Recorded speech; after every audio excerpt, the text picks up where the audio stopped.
We'll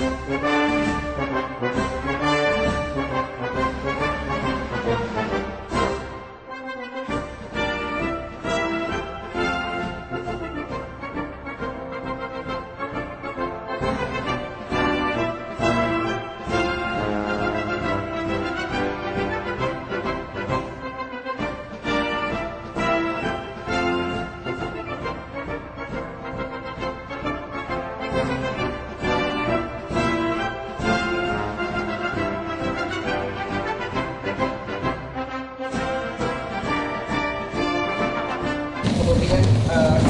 We're calling the Township Board of Trustees meeting, October 17th, 2016. Begin with our pledge. I pledge allegiance to the flag of the United States of America and to the republic for which it stands, one nation, under God, indivisible, with liberty and justice for all. Will the clerk please call the roll? Trustee Kalis. Present. Trustee Fian. Yes. Supervisor Myers. Here. Trustee Rosen. Present. And for the record, Trustee Kuzak has contacted us. His employer has required a mandatory work meeting, so he will not be in attendance this evening. And I'd like to begin. Do we have anybody signed in to speak? John Robinson. This matters from the public. John Robinson. Oh, hi.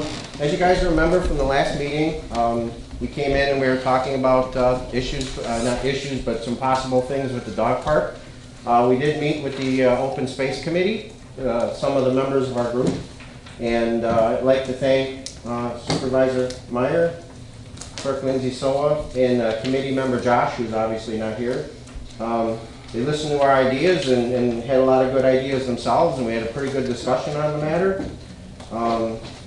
I think it went pretty well, and we'll be meeting with, I'm going to be meeting with Josh out at the site on Thursday afternoon after work, so we can kind of look at a couple options. I was going to ask you, do you know if Josh has a key for the pump house? No, any keys or any access that you'll need, we will have to provide. But when will you plan? You know, just call Like me. Thursday at like 4:30 or something, right after work. So anyway, Yeah, just call me or you know whatever, and we'll make sure it happens. right. I'm hoping that by the next Open Space Committee meeting, we'll have a plan that hopefully the Open Space Committee will forward to the board, so we can move forward on this as soon as possible. And just so we can kind of get this whole thing moving before winter. I know that you're going to say, well, we won't need the water before winter, but I'd like to get the issue resolved and at least have that part of it move forward.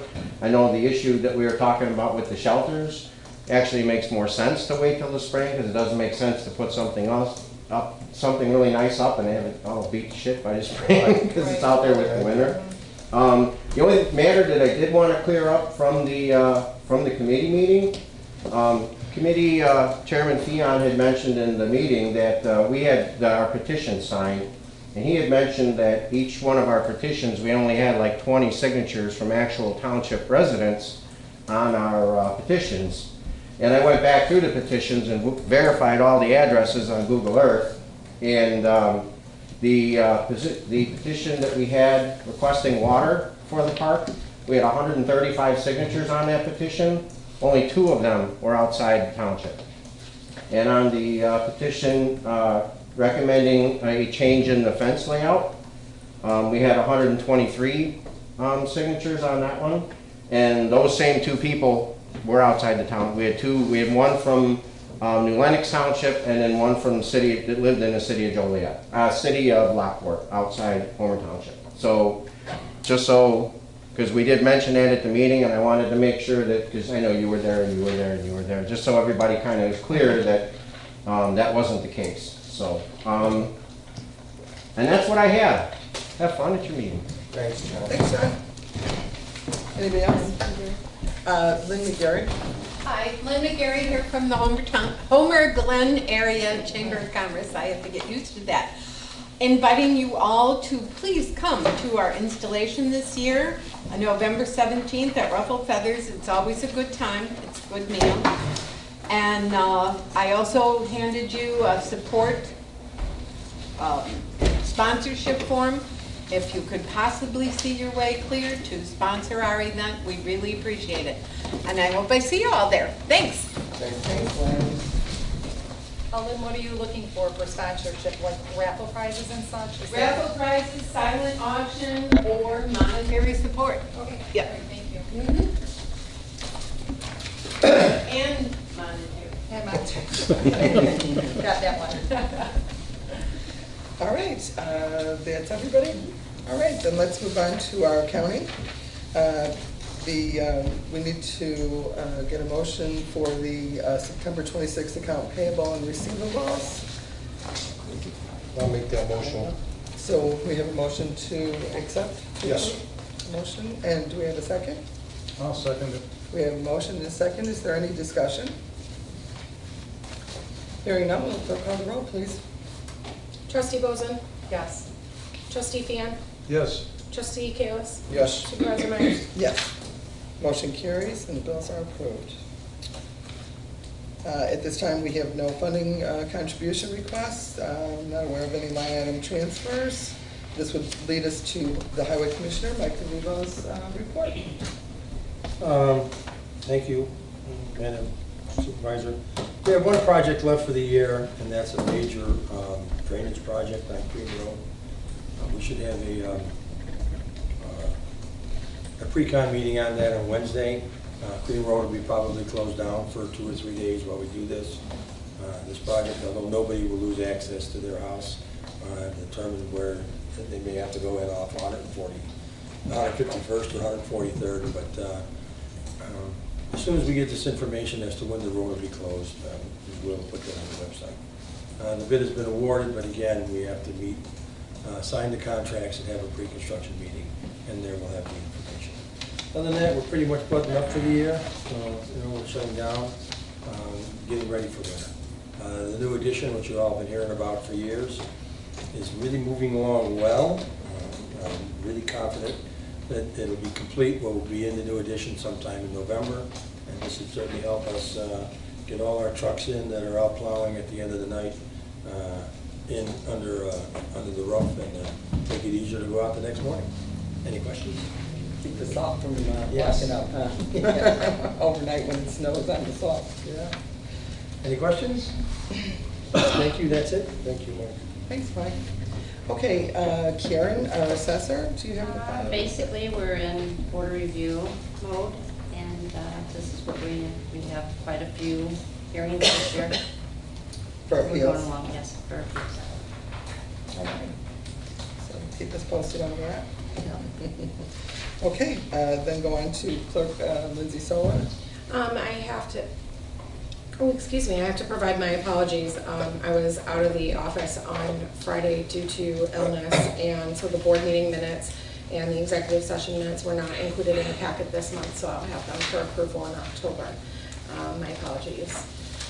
As far as the election goes, I just wanted to clarify a few things. As everybody knows, the township is going to be holding early voting. I have heard a few people say, well, the village is right down the street. Why is the township offering early voting hours as well? Because it's a presidential election, and knowing the type of traffic that both locations had during the gubernatorial election, we're expecting to be more than busy during early voting, especially because a lot of people are trying to avoid the polls on the day of the election due to the ability for people to register to vote at the same time. It caused major problems on election day, and so the county clerk has been pushing people to early vote and to vote by mail, so we expect the early voters to keep rising. Also, Homer Township offers hours that are outside of what most of the other local municipalities offer. For instance, the second week of early voting, Monday through Friday, so that would be Monday, October 31st through Friday, November 4th, we will be staying open until 6:30 p.m. for voters to access early voting, and no one else, with the exception of Joliet, is doing that in the community. So we're the only game in town for evening early voting, and we did it twice at the last election and received a lot of compliments and people thanking me, saying, this is the only way we have an opportunity to vote because of our jobs or because of other family commitments. Also, early voting will be held at our location on both Saturday, October 29th and Saturday, November 5th from 9 to noon. The other question is, well, are you paying staff overtime to come and to conduct, these hours with you? The answer is no. I don't get paid any differently whether I hold early voting or I come in on the weekend or I come in the evening or I don't. So I will be there the entire time throughout early voting, weekends and evenings, and the staff who is assigned to early voting is either staff who will not be accruing overtime because they only work part-time and they're being asked to add an additional, day and switch off another day. So everybody is not working extra hours, they're simply changing their schedules to accommodate. So there's not going to be overtime paid to anyone, so we're doing this at no cost outside of the typical. So I'm trying to think what else.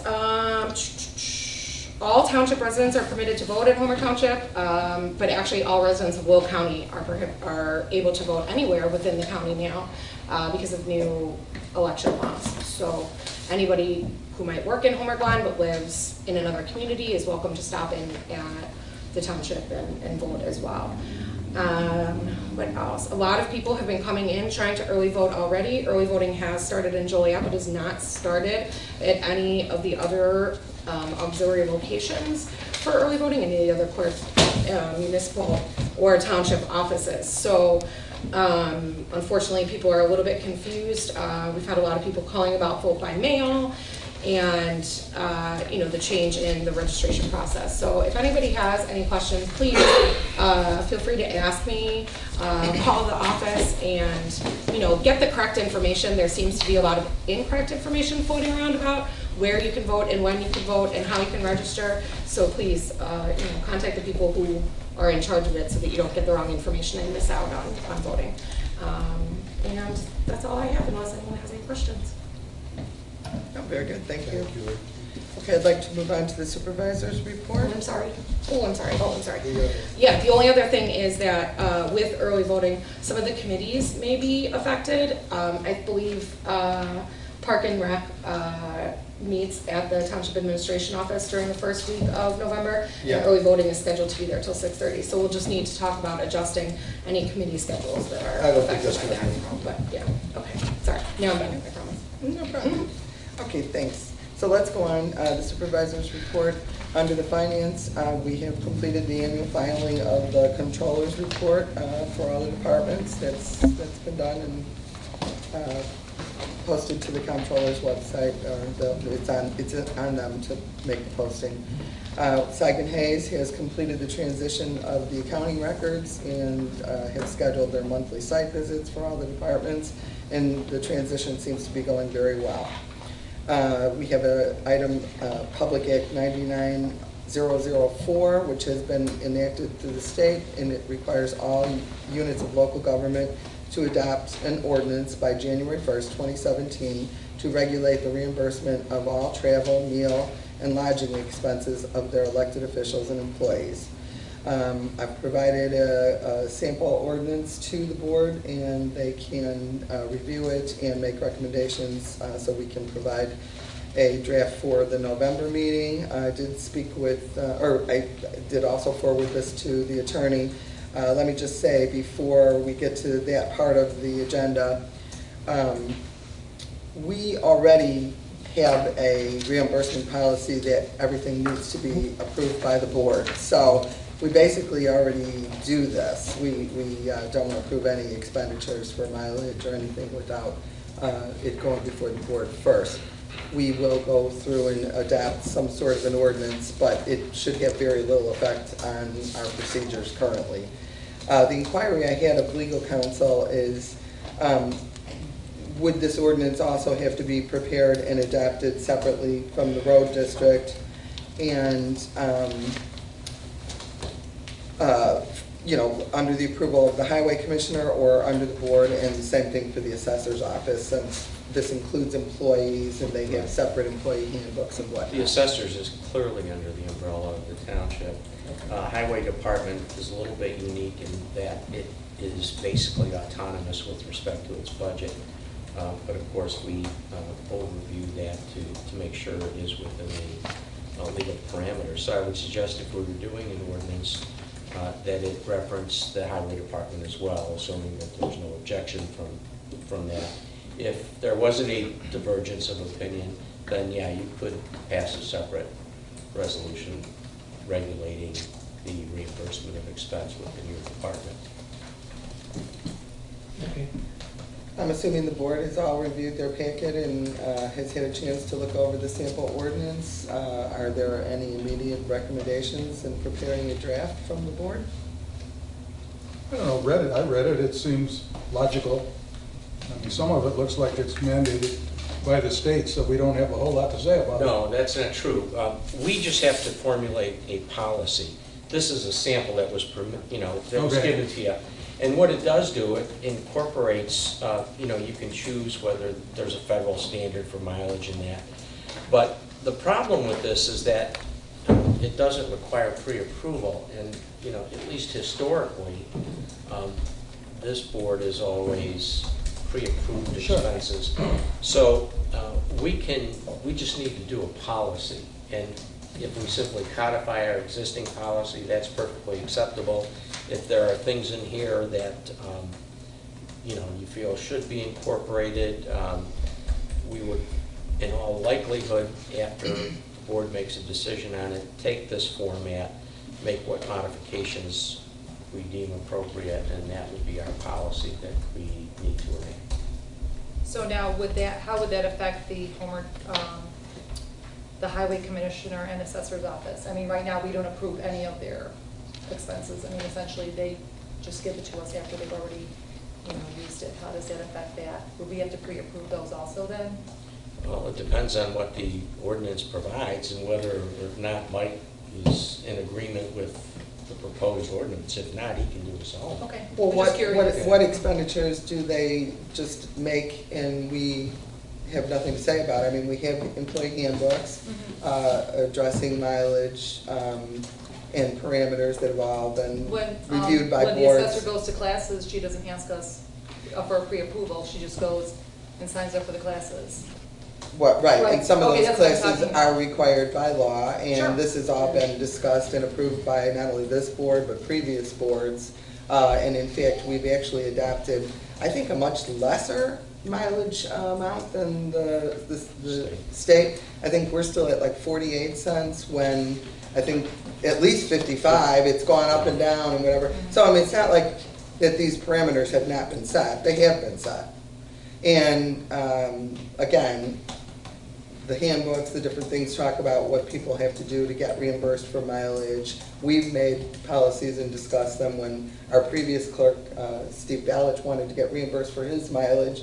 We developed forms and stuff. I mean, none of the rest of us actually do get mileage for our work here, so we don't usually have to deal with that. But we have actually discussed all of this and actually developed some things. So now, if I understand you correctly, Jerry, we just want to try and enumerate that or to describe that in accordance with this And then policy. if that's correct, that there's mandatory, like the assessor's office has mandatory classes that, are different from the ones that are discretionary as to whether or not you go. I could pull the We state should- statutes, if you look in the state statute. We should make a, reference to that in here as well, that we treat that That's separately. what I'm saying, just to Right. make sure that that's covered within this Right. policy, so, okay.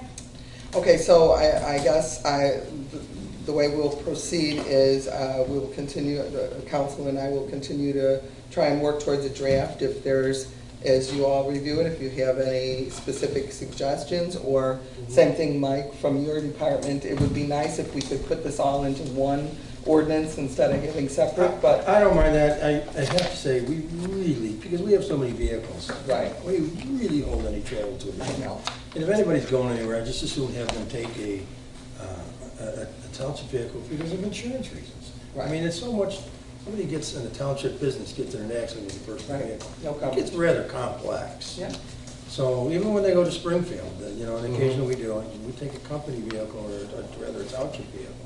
And this way, there's that we don't have those dollars going between us and them. But I'll go along with whatever Right. the board wants. I mean, I'll make sure that we're all doing it the same. Okay, so I think, the I department. will coordinate whatever you have or whatever I do, so it's the same. Okay, so the department heads, legal counsel, and again, if the trustees have any input prior to, the time it takes to prepare the agenda, don't wait until Friday afternoon to give me agenda items and changes on drafts. But if you can, if you have anything that you'd like to, contribute towards the draft in a timely manner, please do that.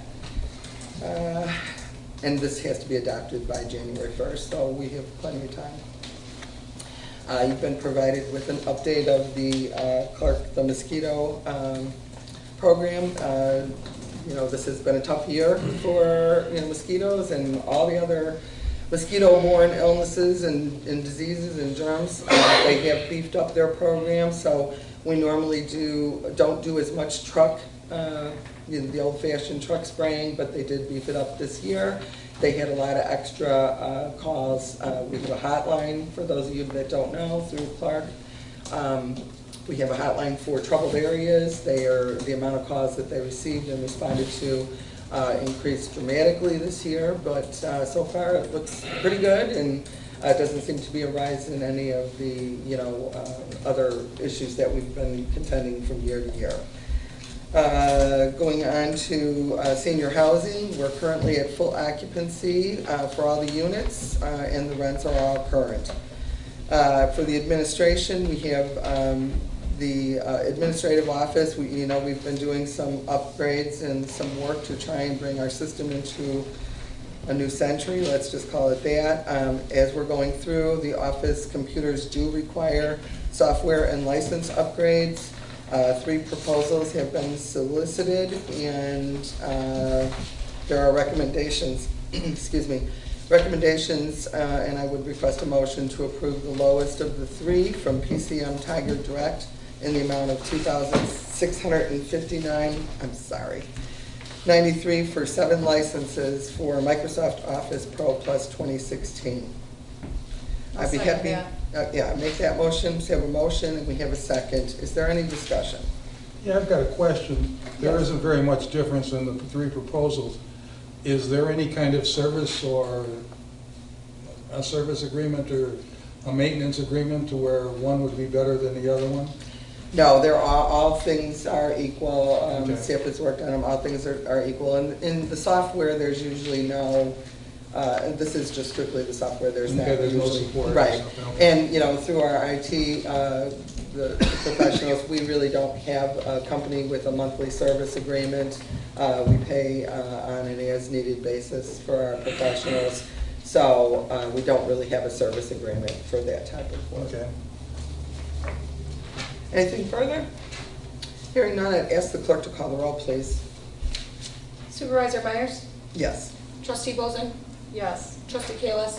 Yes. Trustee Fian? Yes. And the motion carries.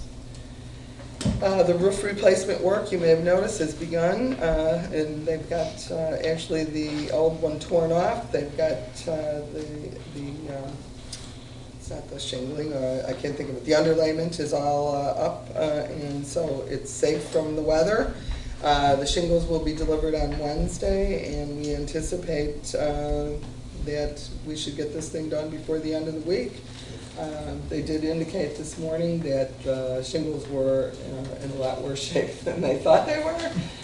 So I'm really glad that the board has made the decision to make this investment. They are all from the original when the building was first constructed. With the investment we have in the infrastructure and the technology, it's a good move for us. Tree removal work has all been completed. In our maintenance department, our seasonal employees have been retired for the year. They won't be recalled unless sometimes they will come out if we need additional assistance with snow removal. That's usually blizzard conditions or things like that. Generally, we're able to handle it with our regular employees, so that would be on a case-by-case basis. Our crew has begun transitioning from summer to fall, winter equipment and responsibilities, which generally requires a lot of cleaning and sharpening and this and that, and getting everything put away professionally as best we can from the summer, and then making sure everything's operational because unfortunately we never know when the first snowfall is going to hit us. So Last year we were surprised, but we were ready, so that's what we're working on now. Going into the park, the sports complexes. Okay, we've had an issue pretty much of the summer with the irrigation system at Morris. None of the irrigation systems were up to snuff before the board chose to take that on and get everything fully operational. We do have everything fully operational and in good condition at the Town Center complex at 151st Street. Morris has presented a little bit more of a problem with us. There was an old well and a new well, and we've been able to tie that stuff in, but we did have a lightning strike. We were able to get the system operational after the lightning strike for a very short time, and everything shut back down again, and upon further evaluation, it was determined that either there was another lightning strike or this was still residual effect from the original lightning strike. So at this point, our insurance has already issued us a check for the next set of repairs, which are more electrical in nature. And I have requested that we get any information or proposal for anything to prevent lightning strikes in the future, if there's some sort of a mechanism or something, and I have not gotten a report yet on that, although this was a week or so ago. So we do have this being explored. In the meanwhile, that pretty much takes care of that. The status report on the dead and diseased tree removal program that we've embarked upon, kind of predicated by the ash disease and what have you. Everything has been completed in-house, and also under the professional proposals, that all the work has been completed for this year. We do continue to have an ongoing issue with a resident and concern about a tree on the fall open space. I have provided you a copy of her most recent correspondence. She's declined the board's offer to accept a 50-50 cost-sharing option from the town board. And if there are no questions, that completes my report. Thank you. Let's go on to the Township Committee reports. We begin with our events chairman, Lindsay Soa. I just wanted to let everybody know that the Harvest Days Committee, I reported on how the event turned out. The Harvest Days Committee will begin meeting again to recap how the previous event went and to begin discussing plans for moving forward. As far as the Community Fest and Parade go, we did have a meeting last month. Members of the committee, as well as Mayor Yukich, Supervisor Myers, Village Manager Mertens, and a few of the stakeholders met to discuss moving forward with the event. I'm sorry, it's very distracting with this flying in my face. The event is going to be held for one more year on township property rather than moving over to the village, just because we are foreseeing that there may be some other changes this year and that the village isn't quite ready to embark on having this event on their property yet. So one more year at the township before we consider again moving to the village. And so planning for the 2017 event has begun. And that's all on the fest. The movie in the park I had reported last month, and I'm still getting information. I am waiting for a proposal for a company regarding a projector and screen for the movie in the park. And so I don't have information to bring forward today. As far as the next agenda item, the popcorn machine has been purchased per board approval last month of September. So we will have that at the Halloween party. Because of the machine, we won't be doing snack bags and things like that this year. At the kids' Halloween party, we'll be providing popcorn, so it's been a cost savings for the overall event. And mentioning the Halloween party, staff and I have been finalizing the activities for the event. Again, it's taking place at Trantina from noon to 3 on October 22nd. And please bring kids and let people know that the event is occurring. It is free for the attendees.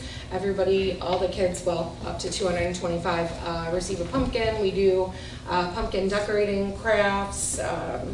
There's a blow-up haunted maze, some other rented games, and then some games that we have in-house. And it's really a nice event for younger kids. It's mostly geared towards those under the age of 10, But of course, anybody who comes is welcome. So unless anyone has any questions, that's my report. Any questions? Are you having a costume contest? Oh yeah, there will be a costume contest this year. There always is. At the end of the event, within the last 45 minutes, we award prizes too based on categories for age and things like that. And John is sitting here, so I'm going to thank the EMA. You missed the last meeting. I thanked you guys for your help with the movie in the park, and I know you're always yelling at me saying, "Don't forget to tell us when when you're having something," because the EMA is more than happy to help. So because you're here, I just want to thank you to your face for your commitment to everything, and the rest of the EMA volunteers, because we couldn't do it without you guys. So anyway, that's all. Very good. Let's go on to military. Karen, do you I have don't have any anything? reports. All right. Oh, open space, trustee Fian? Well, no, we have one item, the dog park improvements. Nothing has been done on that yet. As John said, he's meeting with Josh next week, so we'll have some information on that, hopefully in the next couple of months. And then we also have instituted our rain barrel program. That started. You can get more information either on the website or talk to one of the people at the office. Very good. Park and Rec, trustee Candace? Thank you, Supervisor Myers. Just a couple of things. We're going to go back to Lammers Park, which we've been working on for a little bit now, probably a good year, Yeah. maybe a little bit more. When Josh contacted me over a year ago. Yeah. Debbie Stevens and the committee brought forth some proposals for a fishing pad at Lammers Park. It came from committee two for us to decide on what proposal we were going to have, and we did have some issues with prevailing wage with some of the landscape companies. They didn't pay prevailing wage, and we have to pay prevailing wage. So with that being said, it came from the committee to accept the proposal from Bankston's Nursery for Lammers Park improvements, the amount of $3,200. So with that being said, I'd like to make that motion. And I will second. Do we have a motion? We have a second. Is there any discussion on the motion? Hearing none, will the clerk call the roll? Supervisor Myers? Yes. Trustee Theon? I abstain.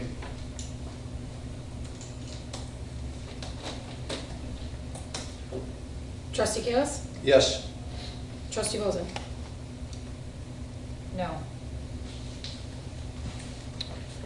Okay, so we do not have a sufficient vote to approve the proposal. It would require, there's only 4 of us here, and it would require a majority of 3 to approve anything based on the 5 committee laws and rules of the state. So I just take it then, there will be no improvements to Lammers Park then, correct? Without the motion. Okay, that's all I wanted to know. We'll move on. That's all I wanted to know. We'll move on. I have another proposal and another motion to make concerning Lammers Park improvement, concerning the proposal of putting up a sign at Lammers Park, which we've been trying to do for a while. Okay.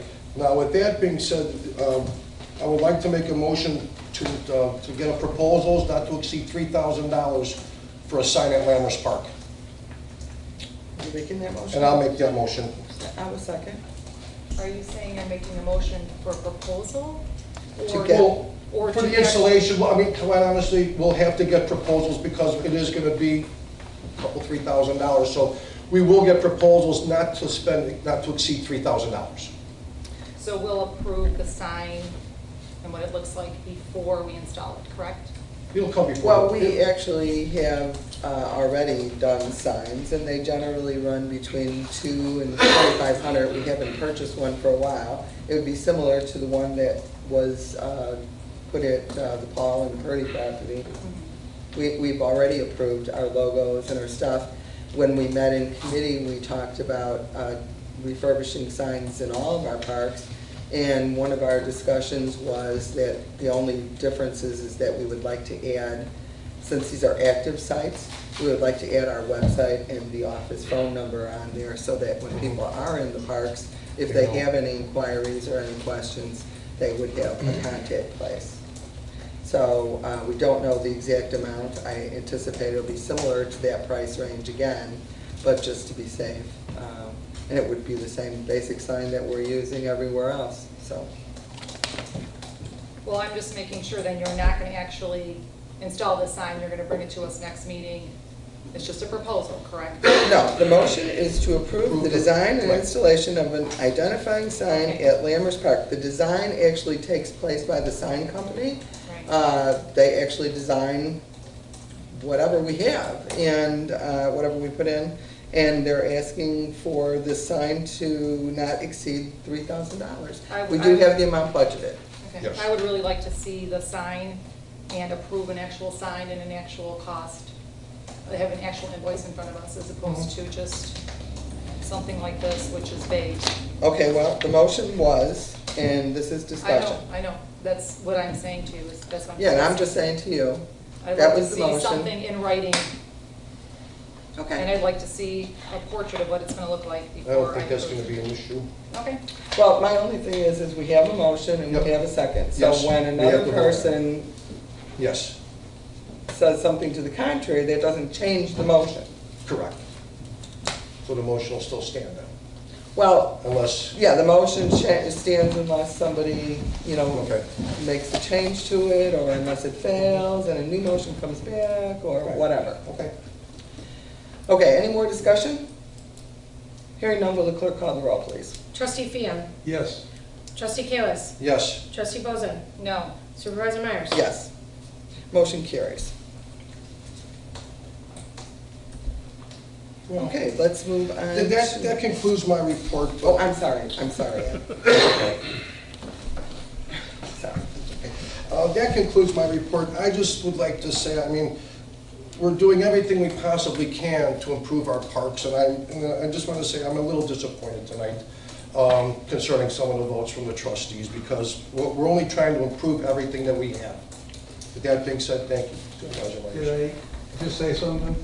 Yes. Ronnie Bankston and I are friends. We pass business back and forth between one another, and just to look like That's why there's you no don't say. impropriety, I have to Well, it wasn't abstain. derived, I'm just saying, I'm just a little disappointed, that's all. Yeah. Well, and I do agree with you. We have tried to be responsive Yep. to all of our residents. Over 2 terms in Yes. office, we've made many park improvements, Yep. and this has been something that the residents around Lammers have been asking for us to start making some little investments. We were able to do it. It's a very small investment The to residents- add access to the pond, so I do agree with you. And the residents did put forth blood, sweat, and tears during our cleanup day, and they were tickled pink to do this. They would like to do it again, and, I know the residents of Landmark Park are gonna be very, very disappointed. That Okay. concludes my report, thank you. Thank you. Let's move on to seniors. That would be trustee Vicky Bozen. okay. Well, I wanted to say I was at the last seniors meeting, and afterwards I received 2 phone calls from seniors, one being from my mother-in-law, and another one from another senior that was at the meeting. And they were inquiring about some flyers they had received. One flyer was for the early voting, and attached, but not directly attached to that flyer, was a Homer Township luncheon that somebody was hosting. Actually, it's a fundraiser. And I'm kind of surprised that, and they were surprised, that somebody was there campaigning during the Homer seniors meeting. The 2 flyers were handed out together. It almost seemed like Homer Township was sponsoring this event, and they are not. As a matter of fact, it's a campaign flyer for Supervisor Pam Myers and her group. And Lindsay was handing them out, and a lot of the seniors were upset because they felt they were being misled. And yeah, I'm a little disappointed too by the shenanigans that are going on already, and we're just starting to Well, campaign. since you decided to say Lindsay was handing them out, I'll go And you ahead were. and address that. I was handing them out, Yeah. as were other members of the board who were in attendance. They were not attached together. They were purposefully separate. No, they were because handed together. I watched you, Lindsay. They were hand You said they were attached. I didn't say they were permanently Order, attached. order. You had your say, let her have her say. They were not attached. They were handed out. Together. Together, at the Lindsay. same time. Together. Well, that's how you're. To be specific. That's what you think, so that's fine. No, I know, I saw it. Well, I saw it know, happening. because I was doing it, but okay, well, I'm not gonna argue with you about it, because it's clear that you wanna do that. No, I don't want to argue. All right, why don't you stop then and let her finish? Go ahead. Very good. So, they were not, you, I'm listening to you. I see Go ahead. you. I see you too. They were not put out. Just go ahead. Yeah, I won't look at you then, because if you're gonna make faces at me, I can't address you in a serious manner. Because Like I an adult. can't. No, because you're making faces. I Mr. am. Hunt. Anyway, Would you so, stop, please? Just let her finish. yeah, really. So anyway, flyers were handed out at the same time.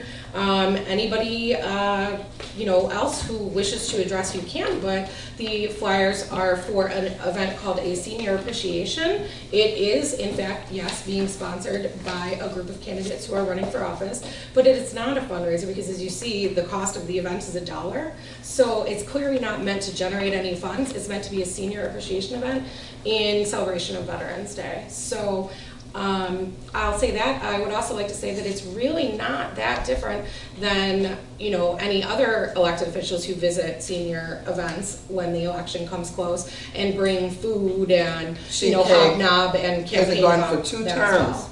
Haven't gone for Really, 2 Pam? terms I've been to the, there for oh, almost stop, a year. Vicki, you haven't even had a senior Okay. committee. Now, for the Doesn't make a last difference. 3 months, you and your mother-in-law have been buying sheet cakes. No, my And mother-in-law yes, hasn't you bought anything. have, I've seen you hand them My off in the mother-in-law parking hasn't lot. bought anything. Seen you hand them off in the parking lot between each other, then you serve them, and then you ask people to support you for supervisor, you Yeah. ask them to sign your petition, and you ask them to attend your fundraiser. And I've gotten calls from seniors. Now, I haven't gotten any calls from any seniors about this that you purport, but they want to Okay. know why, after being their senior chairman for 2 terms, you're just now starting to come and buy them cakes when the township pays for their luncheon anyways.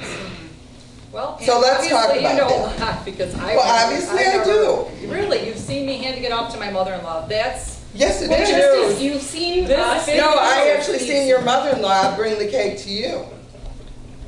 Wow, that parking is lot. the biggest lie. No, I've that's ever the truth. heard.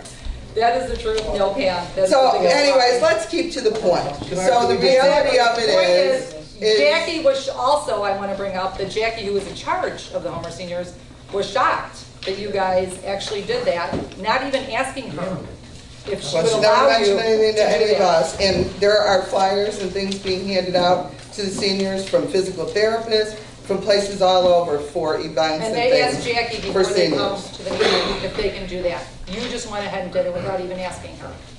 I don't believe that's true. Call her. You don't believe, I just talked to her.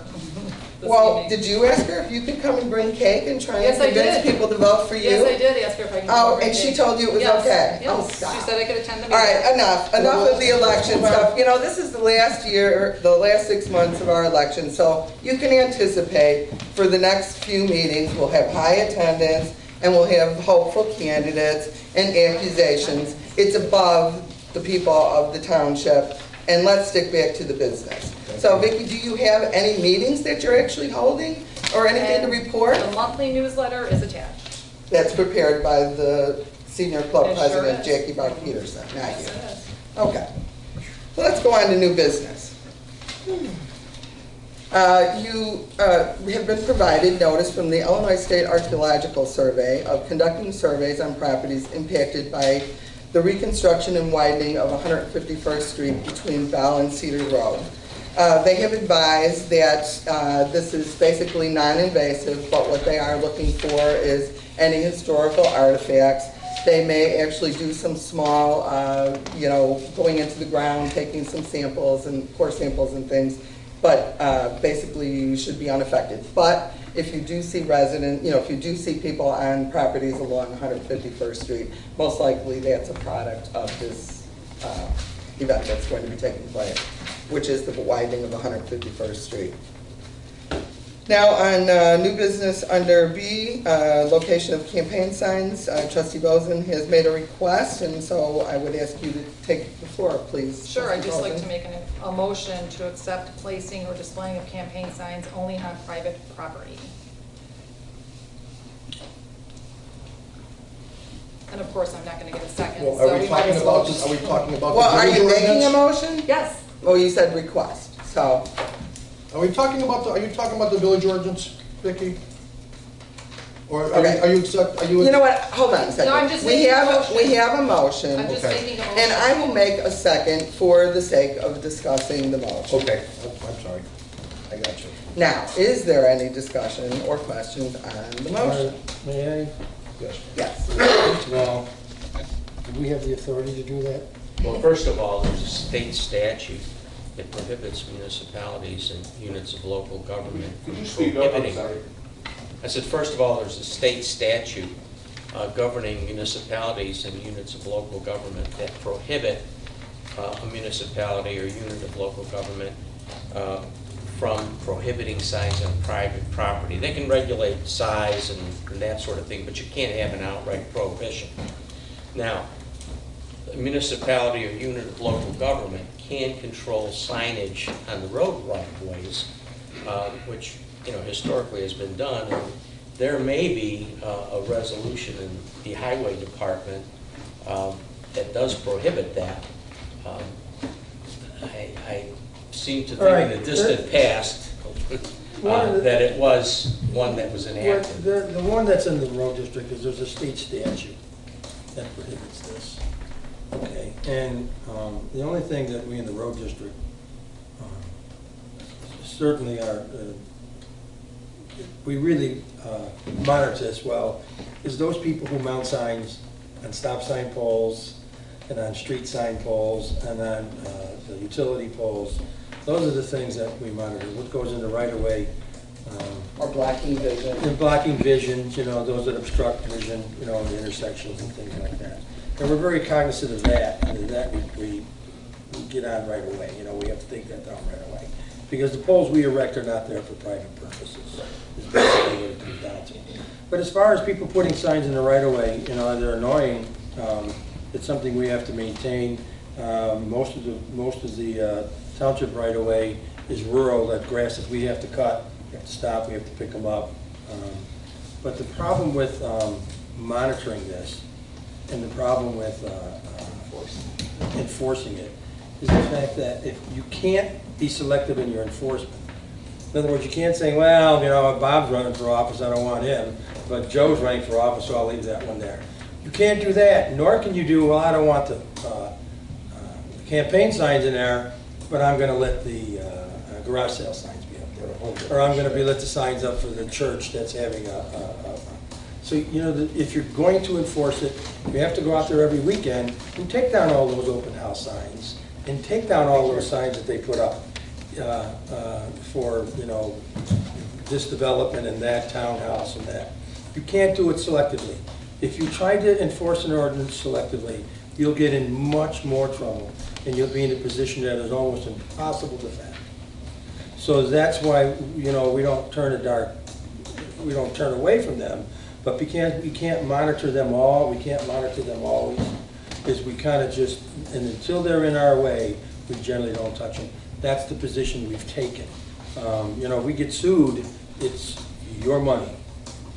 And, you know, with the freedom of speech now and the way the laws are, if we take down Fred's sign and somehow not take Joe's sign down, if you're on the hook for a big lawsuit and also, you know, probably a big legal fee.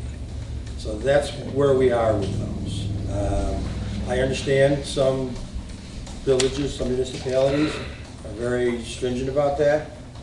I know Lockport, they take them down right away. There's nothing they allow in there. I know Lamont is the same way. In the right of way. In the right of way. Only in the right of way. In the right of way. They do not You know, restrict. but as a private township, property. it's just Well, I difficult for wasn't us to trying to monitor. restrict, I don't know if you Now said, I that's- wasn't trying to restrict the private, I was saying only placing it on private. Vicki, I don't know, I just took what you That's what I wrote wrote here. to me, And but again, we cannot, and neither does the village nor the city restrict to only private property. So you're saying if a City of Lockport does. hold on a second, and let me just finish my sentence. You're saying if a commercial entity allowed somebody to put a sign on there, you're saying that the village and the city would say no, and that's not true. You know, to say it's just restricted to private property is not necessarily true, but they do cover anything that's under their care. The city of Blackford and the village's ordinances are different. I have them both here. And then there is freedom of information, or freedom of speech legislation. It took a place in 2010 with Governor Quinn. And the two ordinances that you're seeing from the city and the village aren't valid anyways, because they limit to 30 and 45 days, when in reality, the state of Illinois is the only statutory body that can actually control this. And they say that you should be able to do this all year long if you so desire. So adopting ordinances that aren't even necessarily up to snuff with the statutes might not be the best thing for us. And then, as Mike brings up, we have no way of enforcing, monitoring, and enforcing the removal of these signs. Just real quick, I was a code enforcement guy for the village for 6 years, and the village did change their ordinance with that, in regards to that, what the state put out, where they couldn't take, they had to take the time element out of it, but they can still say that there are no signs allowed on utility poles and no signs allowed in the road right-of-ways. But there's no time limit on it anymore. Right. So, because I was the guy that they sent out to pick up all the signs. Right, So- and the ordinances are. And whether they're gonna, and they just hired a new code enforcement guy, and whether or not they're gonna have him do that, I can't say. Right. The ordinances are in fact, and right now, there's Right. political signs in the road right away. I'm sure there are. And the ordinances are in effect. Right. So I guess for us to try and take on something that we're not even sure we're capable of doing, just for the sake of doing it, it just doesn't seem prudent to me. And it does open us up to free speech violations and what have you. So that's my discussion. Is there any further discussion? And another thing, almost, we have 18 miles of road in the township, the unincorporated. It's 18 miles. I have a map. The county did a study on this, and they got it to they were measuring by the feet, okay? Of township. Yeah, of the unincorporated part. And there already is laws about this- 159 That this street issue, and yeah, county that roads. this issue would apply to, that this ordinance. Correct. There's 18 miles of road this would apply to. Probably 17 of those are subdivision streets. So, nobody, what are you gonna do? Somebody puts it on the other side of the sidewalk in the subdivision, are you gonna, so. If you don't have sidewalks. Yeah, well, and what are you gonna be, taking a ruler out, or somebody puts it in front of his house? Like, this only goes to the difficulty of enforcing it. There are very few miles of unincorporated arterial roads that this would apply to. And the state already regulates 159th Street, the Yes. county. 159th, Everybody right. has right-of-way regulations, so whether they're enforceable or not is a whole It's a nother difficult thing to discussion. do. Mhm. Again, you would have to determine what signs would stay. I mean, right now, we've got Mike's height signs, the road right away. Right, absolutely. I mean, so, do we take those down? Mike Hike is a big Right. thing, it's a good cause. And, It's you know, a we great tried thing. that with the village once before, and poor St. Bernie's, their annual event, they weren't able to put that, if they could only put it in people's yards. And, you know, I understand that, but, you know, how many times, you're driving home from work, how many times are you driving willy-nilly through subdivisions into people's yards to look to see what signs are there? You know, you're looking on the major thoroughfares, and, you know, if you're lucky enough to have houses and stuff there, then you can do it. But it did impact when the village did try to do this, and was very hands-on. Maybe you were there then, John, when they wanted you guys to do it. And it did create a lot of problems for the community. So I think my personal opinion is what we're trying to do now is, if it does create a clear nuisance, you know, I think, I know for my own self, I've been involved in a couple elections. We always try to get out either the day after or the next day and get everything removed, because we understand that sometimes this stuff can be unsightly for the community. Especially in the And, wintertime. you know, I mean, sometimes the few have to stay because the stakes are frozen into the snow and stuff like that, but for the most part, it has always been a source of pride that we've been able to remove these signs. Sometimes the night of the election, we go around and do stuff as much as can be done, and I think that that should be encouraged. Okay, enough of that. We have a motion, we have a second, and so, is there any more questions or discussion? Hearing none, I will ask the clerk to call the roll, please. Trustee Bozen? Yes. Trustee Kalis. No. Supervisor Myers. No. Trustee Fiam. No. Motion fails. The next issue for us is the setting of compensation of township officials for the 4-year term from May 15, 2017 through the third Monday of May 2021. This must be set by the board at least 180 days prior to the beginning of the next term. So in other words, before November 16th. The discussion must take place in an open meeting with a public vote of the board. Approval of compensation must include salary and benefits such as health insurance, retirement benefits, etc. And a motion is required to set the elected official's salary. So I've presented to you all, if you did not already have it, since some of you were here at the previous setting, the previous salaries, which were adopted within these legal constraints prior to our term as elected officials. Last term, there was a freeze in salaries. There was no increase in the salaries for the full previous 4-year term. So you're looking for a motion for the compensation, is that correct? Well, basically, yes. What has to happen is what I just read to you. You have to. The board will have to establish the parameters for the next term's elected officials. Well, I'd like to make a motion to reduce the supervisor, treasurer, clerk, trustees, highway commissioner, and assessors, all of their annual salary by 30%. I have a motion. Do we hear a second? Motion dies for lack of a second. I'd like to make a motion to reduce it by 50%. We have a motion. Do I hear a second? Motion dies for lack of a second. I would like to make a motion. Did you get him? Thank you, thank you, thank you.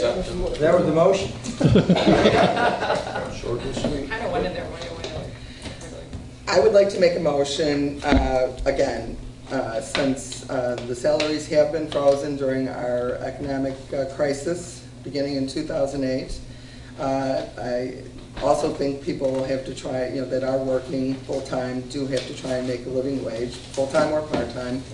I don't think people really understand what is involved with the day-to-days of these jobs, and that's on us.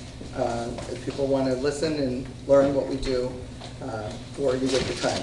So I'd like to make a motion concerning the salaries.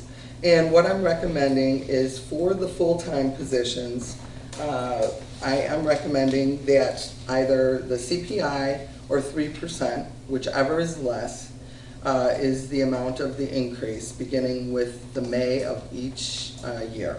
So for example, I think the CPI was, I don't know, either 0.2 or 0.8. We have to do our levies based on the CPI because of the tax freezes. And so I think that that's a reasonable amount to budget with. It would be a very small increase to the wages. Most of the time, it's lucky if it ever gets to be 1%. Is that a yearly increase for the next 4 years? Yes, I said every year, Okay. beginning with May, yeah. Okay, and then let me just finish, okay? And so then I also think that on the trustees' salaries, I think the trustees should be considered basically as a part-time if they only attend the board meetings once per month. So I think if they attend and chair the committee meetings monthly, then they should receive the full amount that they are currently getting, which is, what is it, $7,113.65. And then, of course, they would also be subject to the CPI increases that I discussed. If they do not, or if they fail to conduct committee meetings, then they should go down to a fourth of the salary as laid out in our previous approval of compensation, which would bring that trustee down to $1,778 a month. I think I'd like to keep the verbiage of the previous schedule, and I will read it to the public so that they will see. Under full-time positions for the supervisor, treasurer, clerk, highway commissioner, and assessor, at this time that's what they are, they would receive the pays that were outlined. If they're not full-time position, and this has been in place for 2 terms, if they're not a full-time position, then compensation should be 1/4 of the above salary with no benefits provided. Half of the highway commissioner's salary and benefits are paid out of the highway department's budget. I'd like to see that remain, and I'd also like to see this verbiage remain. And I'd like to point out that in the 2 terms that I've been supervisor, not once has ever any trustee or anybody from the public ever accused us of not putting in or working full-time. So my motion is to increase by the CPI or 3%, whichever is less, every year in May, and also that the trustees should only receive the full wage at the $7,000, including the CPI, if they actually do chair or are on a committee that meets monthly. Okay. I got a question. Okay, I need a second. Okay, I'll second. Okay, I have a motion, a second, and a question. As far as the committees are concerned in having the monthly meetings, I mean, is there a certain number that, does it have to be 12 meetings a year? Can it be 10 meetings a year? I mean, is there a minimum of meetings that have to be met? Just out of curiosity. Well, in my motion, I think they should try to do the regularly scheduled Okay. monthly meeting. Question There answered. are times when quorum is not possible, or something happens that the meeting weather has to be scheduled, but I think they should be scheduling their monthly meetings and attempting to have a monthly meeting, or if they're not a chairman, if they're a member of the committee, they should be attending those meetings. Thank you for clarifying that. Is there any more discussion? Yes. Go ahead. This is the elephant in the room. As you know, I put in everybody's packet comparative, the bills I dropped off at your house. I put a comparative in there of all the highway commissioners in Will County and in the surrounding counties of Illinois. I've got the information for you. You may have had a chance to go over it. What I'm asking for is a raise of 50% to the position of highway department. And that is because right now the position is grossly underpaid. The pay that the highway commissioner gets paid now is $57,200, I believe? Yes. Okay, and when you compare it to the other highway, and I have you guys who want this. Actually, it's 56,000. 56,200. Anybody wants one of these, they're welcome to it. Come up here.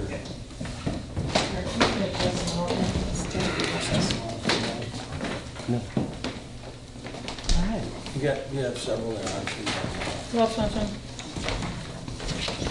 Okay. Most positions that this road district commissioner has now, most of the people who have this position with this kind of responsibility are paid 6 figures.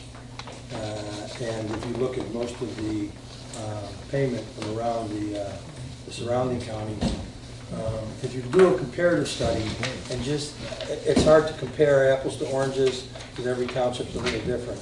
So what we did is I broke it down to miles. And when you break it down to miles, it's the lowest paid position of all of the 60 comparisons that I've got. The highway commissioner here gets paid roughly $400 a mile. Most of the highway commissioners around us get paid anywhere from 3, 4, 5 to 6 times that much money. I mean, that's substantial. The highway commissioner's pay for this community is the lowest paid highway commissioner of all that we've done a comparison with. And I've asked the board to do some kind of a raise, and in the papers that you have, you'll see it. I gave them a couple scenarios. They can address this any way they want, but I think whoever gets this job next should be paid accordingly. It's a tremendous amount of responsibility. We have a $5 million annual budget that we put forth. There's 20 employees. There's 140 miles of road. There's 200 miles of sidewalk. I could go on and on and on. It's a 40 to 50 hour a week job. And anybody I work with will tell you that I often eat lunch at my desk because I just don't have time to go anywhere. We've done a lot for the community. It's not just a couple of guys down at the filling station, Bud and Jeb, waiting for somebody to give you a call to come get the cow off the road. This is a big time project.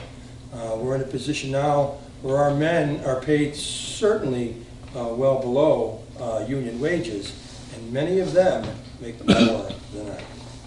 So it's a tremendous amount of responsibility, and whoever gets it should be paid accordingly. And if the job paid enough, it would also attract the more qualified person to run. You have to understand that everybody in the community is affected by the actions of the road district. Everybody has a street or a sidewalk or a ditch in front of their house. Everybody has trees that are trimmed. Everybody has streets that get plowed. We maintain the streets in a safe manner. Children are on it on school buses twice a day. I don't know a community that has the roads that are as good a shape as ours are in. We've done everything we can. It's a tremendous amount of responsibility, and that's why I'm asking that it be paid accordingly. Does anybody have any questions? Okay, well, we're in the middle of a motion in a second. Okay. And this would be part of that motion? well, yeah, this was to, there was no carve-out of the highway commissioner from the motion. I would be happy to amend. Carve it out? I would be happy to amend my motion to exclude the highway commissioner from the motion, and that can be considered separately if another person wants to make a motion. Ed, did you second the motion? Yes, I did. Would you be willing to approve the amending of the motion Yes. with your second? Yes. Okay, so the motion that I made concerning the CPI and the trustees include everything but the highway commissioner, and the highway commissioner then can deal with this, or the board can deal with him on a separate basis. Yes. Yes, Tom, you were waiting. Yeah, I'd like to say, I think that what you're saying is good. I'd like to see it be a flat 4% a year for 4 years. I mean, that's very reasonable. You all put in a lot of work, a lot of hours. I mean, I drive past the building many times in the evening. Your cars are sitting out there. You're in late. You stay. You come in early. You stay late. Everybody's involved in a whole lot of different things. I think a 4% would be reasonable and most likely low, but I think your 3% or CPI is just a little bit too low. Can I say something too? I want to thank you, Tom, for recognizing that. And I'm not going to ask for anything more than either the two of you have presented, Tom or Supervisor Myers. I think both of those things are more than fair. I think to speak on behalf of what I do, we know that comparing township to township is not necessarily always an easy thing to do. Mike's kind of tried to find a rubric to compare highway departments to highway departments, and it's not easy for any of us to explain what we do and how important what we do is. I know many of the residents agree with us. I'm sure some of them do not, and that's their prerogative. But in our community and in a couple communities that are near ours, who I work fairly closely with, the clerks, I've had the pleasure to work closely with the village clerk, Ann Holtz, as well as with Clerk Denise Rumshack from Lockport and Clerk Beth Ann May from Joliet. So it's easy for me to compare what I do to them because I know what they do and I know it's similar to what I do in some sense. And just for information, not because I'm asking for anything different, but just for information, the Village of Homer Glen has a part-time clerk who is salaried this next year to make $31,000 and some change at a part-time position, according to the salary schedule that was posted on the village's website. And how much do you make? About 44,000. For a full-time official. So, you know, I'm there 5 days a week, and unless I'm ill or at a meeting offsite. Events. And I am working, events and all kinds of additional hours, and I don't mind that. I signed up for this job, I knew exactly what it was when I took it, and I am in no position to complain. I'm very proud to serve the community. But places like the Village of Homer Glen, for instance, in September are now soliciting deputy clerks. So somebody to work full-time because their clerk isn't full-time and cannot, you know, in a part-time capacity, completely fulfill the duties of her job as a part-time official. And their board in September made a motion to approve a full-time deputy clerk for a salary of $54,849.91, starting in a range to not exceed $64,849.91. That's for a deputy clerk? And that's for a deputy clerk, not an elected official, not somebody who is, you know, subject to the scrutiny of you know, holding public office. I'm not asking for that, but I want people to understand that when you discuss making a clerk part-time, you can see in these other communities that they have to hire full-time people to then back up their part-time staff members because the responsibilities are not as simple as it may seem according to the statutes. For instance, Joliet has a full-time clerk in Beth Ann May who makes $63,000 a year, and she also has a full-time deputy who makes $25 an hour. The city of Lockport has what they title a full-time clerk who admittedly doesn't work to exceed 35 hours a week because that's how their full-time structure is compensated, and she makes, it's 55 something. It was actually just published in an article in the newspaper. She also has a deputy clerk. I don't have a deputy, we have office staff who assist, so I'm just asking for people to have an understanding of what it is that all of us actually do and how I believe we are saving the taxpayers money, because between my salary and Pam's salary as the full-time executives in the township office, not including the assessor and the highway, you're paying the two of us less than you would be paying a village manager or someone of equal standing in another community. So I think that that's just something that needs to be considered when we're talking about raises here. I think that what Tom and Pam have to say is both, you know, they're fair, and I would have recommended something similar because I don't expect to be paid at these rates because I know that that's not in the cards for this community. We're trying to be fiscally responsible, but I don't want it to seem like we don't value our worth and that other people don't either, and I believe we deserve, you know, a little compensation for the work that we do. And that's all I'll say. Thank you, everyone. Okay, and I just would like to kind of just reiterate a little bit about what Lindsay's saying. And the way I try to look at these salaries is, this is for the next term. You know, the way I was always trained, you know, from township officials of Illinois and everywhere else, this isn't about us. This is about whoever is in the next term. That's why we're voting now.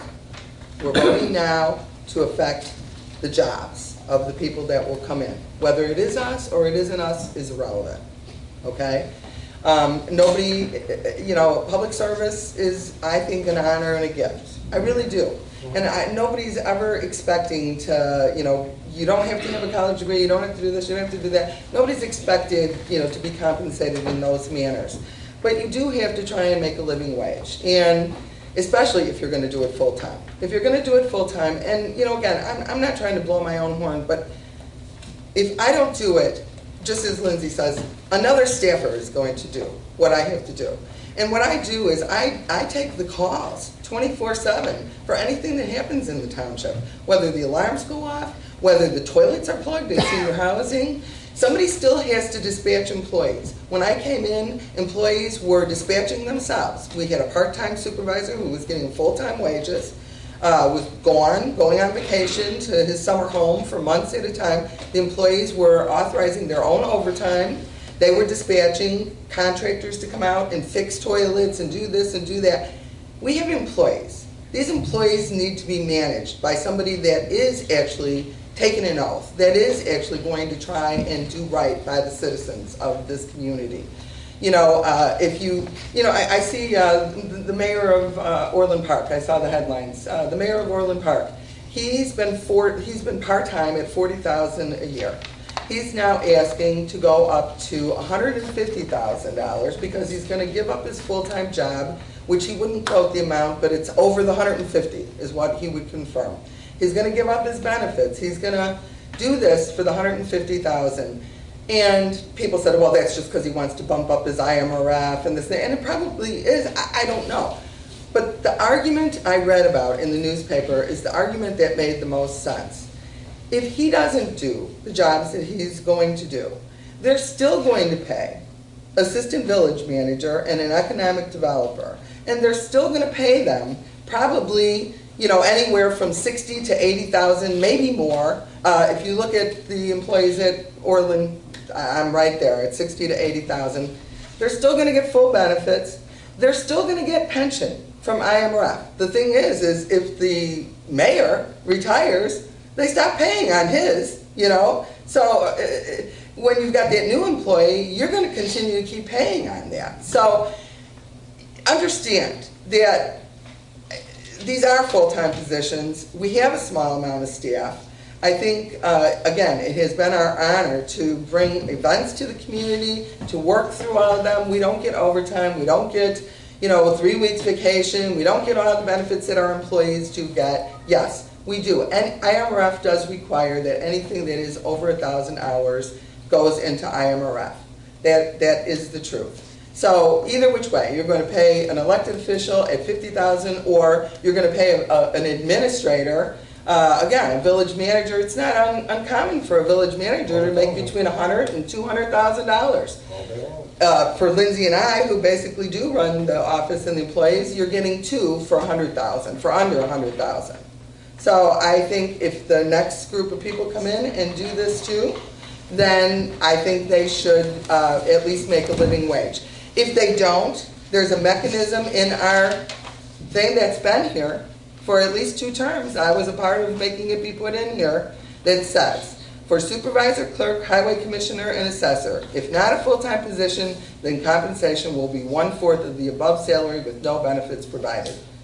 There's never been any accusation. There's been a lot of directives coming from this board, a lot of events they wanted to take on, a lot of things they wanted to do, and they're part-time, so they can't do it. They've never said, well, we're not doing full-time. We sign an agreement when we take office, whether we're going to be full-time or whether we're going to be part-time, with the attorney's advice and consent. And if we're not, then we should be getting in trouble for that. So that's all I'm going to say, and that's what should happen with the next group too. If they're part-time, there's already a mechanism in there for them to get paid part-time with no benefits. It's been there for 8 years. That being said, anybody else? Yes, I do have a comment. Okay, Vicki. I know, Pam, you said that you don't feel like we're anymore in an economic crisis, or you said we were in an economic crisis. In 2008 we were, I yes. personally believe we still are. I mean, all the homes that are still going into foreclosure, it's crazy, not only in Homer and Lockport, everywhere across this nation. People are losing their homes. I don't feel that these offices are meant to be careers. I feel that these offices were supposed to be servants to our community. Correct.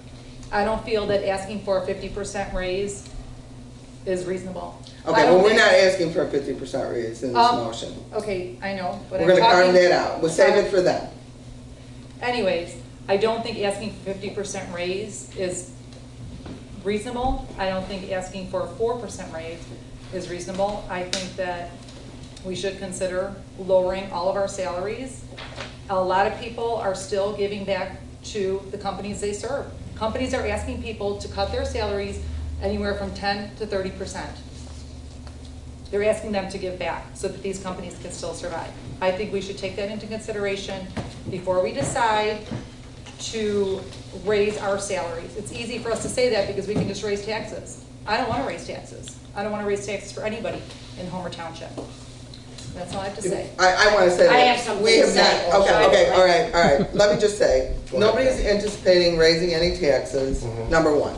Number two, Vicki, you always continue when it comes time for the employees' raises. You don't want to give them, you always say you're going to always vote no. You've been saying this for the 2 terms that I've known you. And you keep saying people are still losing their houses, whatever. Yes, people unfortunately do still have trouble, had trouble before the economic crisis of 2008. It's terrible, I sympathize. But if you look at the newspapers and if you actually study things, you will see that U.S. household wealth has rose at a solid pace, and that basically wealth has come to home values again as well. The Federal Reserve, and with the EAV, I know this is always difficult for you to understand, but when the values of the home, well, you always tell me this, that you can't understand it when we do the levies. When the value of the homes rise, the contribution and new growth comes into the community, the contribution gets spread over a larger portion too. So it doesn't always mean, and in fact, the last 3 years we haven't raised the taxes when you said we were. The taxes haven't gone up as a result of the I just said I don't want to township. have to raise taxes. Okay, well, I agree with you, and I don't think that's a relative thing. So if you look, the consumer, although consumer prices have ticked up, and they continue to tick up, and we're only human beings as well. So, you know, I understand what you're saying, but I can tell you, I study this stuff all the time. Walmart assistant managers make more money than we make for full-time jobs. I can show you the articles. Pam, okay, you are an elected official that's supposed to be a public servant. If you want to go work for Walmart, I'm not going to stop yeah, you. well, if you Vicki, want to go work for the village of well, Homer's Vicki, Land, if you want to work for free, if you get to be supervisor, then I think you should make a pledge right now that you're going to give your salary back to the people of Homer Township. Here, here. I hear. All right, who next? I didn't say I was gonna work for Karen, free. we're not gonna, Vicki, we're not going to have the argument show here. I'm not Karen, arguing. My God, Well, I you can't. are. Pam, Based- just You're like out of wait a order. minute. Out I of order. listen to all of you Out of guys. order. I listen to all of you guys talk. Vicki, And once again, you're Pam, out of order. Once again, Pam, you wouldn't let me talk. She had her chance to talk. You She talked interrupted again. me. And now she wants to interrupt every time somebody else is talking. That's not appropriate. That's not appropriate. Thank you. Listen, Thank I'm the you. chairman of the committee and I'm supposed to keep the order. And you can't have somebody keep jumping in when somebody's trying to talk. Like you, who are out of order as well. Go ahead, The Karen. only thing is that I would like to say something, Vicki, if you come into our office, there is not hardly any foreclosures, maybe 3, 4 this year. So I think you better take a look, a hard look, at seeing what sales we do have. This is the most sales that last year and this year, the sales are picking up extremely. And I mean, fortunate to all the homeowners out there, it's great.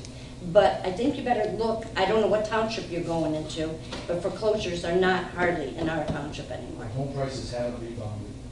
Well, of course Not as much as it. And again, you're out of order, but do you expect that they will when they'll go back to the price that the bubble was, where they caused us to go into the economic decline? No, but our taxes are based on that, unfortunately. Yes. Well, no, your taxes are not based on that, and I'd be more than happy to sit down with you and talk, but I can tell you, for Homer Township, for every $100,000 of equalized assessed or assessed valuation, $30 of it goes to Homer Township to provide the services it does. $5 goes toward, of that 30, goes to the parks. I understand taxes and real estate, and I know nobody wants to pay them. Just like I want to know why I'm working till July, or maybe even August of every year, so that half of the year I'm working for free to give state and federal income tax.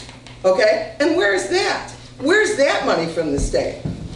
I can show you where your money's going from in Homer Township. I can show you. And I'm happy to do it. I have an open door policy, come in anytime. You would even know, Mr. Fleming, I have answered hundreds and hundreds of questions, and I'm happy to do more. I have nothing to hide. I can show you where your money goes. If I just might say, I'm sorry, Regina, if I just might say something, with what I do for a living, I see people homes, they're purchasing homes all the time. Purchasing homes, rates are still low. Rates are still very low. That's what the incentive is for people to buy homes. Now again, will the homes reach the value that they were? No. At one time, my Pebble Creek home was valued at $310,000, and I knew that was outrageous. I mean, right now, you've got homes in Lockport Heights at $185,000, and that's just for a 3-bedroom frame. Have a large lot, but that's it. They're framed 3 bedrooms, no basement, and they're going for over $180,000. But with that being said, it's slow picking up the economy a little bit, But home values are on the rise, just like so is home purchases, and I see it every single day. Otherwise, I wouldn't be doing it for a living. I'm working for Walmart. So, and that's all I have to say. I just wanted to make All sure right, that. okay. May Let's I just, ask a question? let's just wrap up. Okay, is it gonna be just a Sure. question and I not an just- no, I opinion? just- Okay.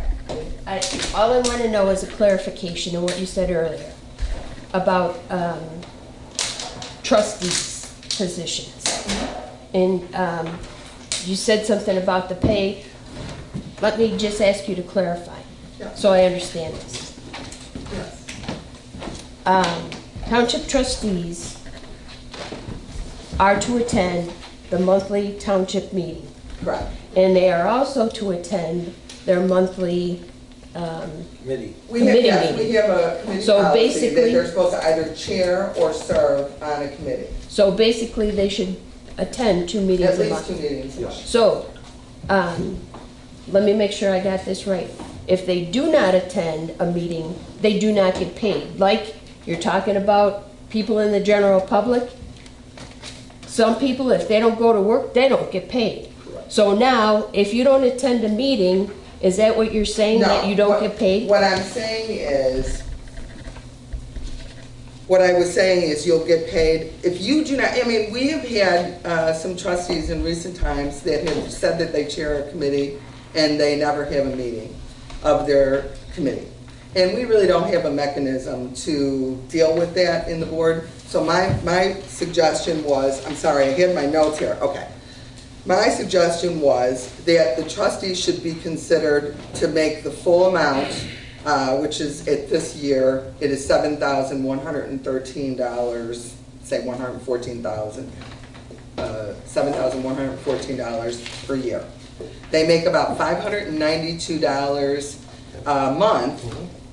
And it's not fair that some trustees are actually having committee meetings, actually bringing forth progress, parks, improvements, getting proposals and stuff. And then you have other trustees who attend a meeting a month, many times unprepared, and they're making the same 592. So my suggestion was that only the trustees that are actually attending the board meeting and actually being a part of an active committee, they would make that amount. If they do not and they only attend the meetings, then they should get 1/4 of that amount, which comes to, I'm sorry, $1,778 per year. And that would just be for. You know, we have trustees that are being paid more, much more in other places, even fire boards and places like that for attending a meeting. I think it's not unusual, or I don't think it's out of order for a trustee, if they're only going to attend a board meeting once a month, to only make under $2,000 a year. So that's what I'm recommending, Well, and that's the motion. I totally agree, and what I'm saying is that people in the general public, if they don't show up to work, they don't get paid. Correct. So what you should be saying is, unless I'm still not getting this right, that if you don't attend a meeting, you don't get paid. However you break down that $7,000 a I year. appreciate what you're saying. I just think in reality, it puts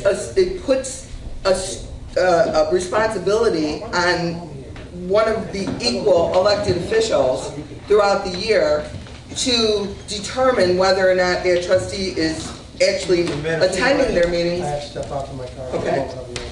And then what are they gonna do about it if they don't? You know, we don't have the authority to withhold pay. We have the authority 180 days in advance to set the pay. Sorry for dragging her out of here. The EMA got called out, so I have to Okay, go. thank you, I'm sorry. So, Do you I'm not understand? dragging my wife out here in the middle of your I'll explain to you conversation. more. It's above our parameters to withhold pay.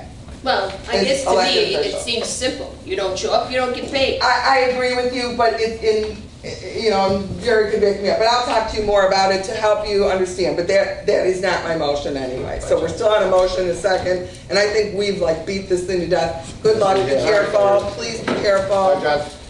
So what if you miss 1 month's a meeting, then what? Well, if you miss, you still will, it depends on what your payroll is. What happens when you miss a meeting right now? And you've I'm missed just them. asking you. Did you get no pay? I'm just asking you. Well, You're the same one thing. is, Same thing. Same thing as what happens right now. which is? Well, what happens when you miss a meeting? I'm just saying, you're the one changing the rules. I'm not so I changing it, know- I'm saying, what happens when you miss a I'm asking you meeting? about the committee meeting. When you I'm miss not it. talking about how Oh, many that's what I'm meetings you talking about. attend. What I said here Yeah. is you will get one set of pay if you are active and you chair a committee or you participate in a committee as a committee member, and you'll get one pay if you only attend monthly meetings. Okay, so as I'm asking you, if you miss one committee meeting, then what happens? Nothing happens. Okay. That's what I want to know. But they have to be scheduled. Right, Active. you That's have what to I'm asking. schedule, If you miss miss one.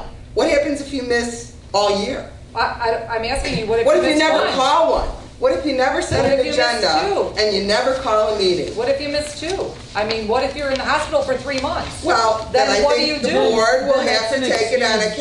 case-by-case basis. I don't know, I mean, no offense, but I mean. I think the board will have to take it Well, on a then you should put that case-by-case out, that's the thing, basis. it should be on a case-by-case basis. I think that's on a case-by-case basis right now. It is. I think the elected officials are on a case-by-case basis right now. What happens if you miss a lot of meetings? What happens if you don't chair a committee that you said you would? What happens? It's on a case-by-case basis. What happens if you think the people aren't working full-time? There is a mechanism in here. Go down to a fourth of the pay. That's all I can tell you. All right.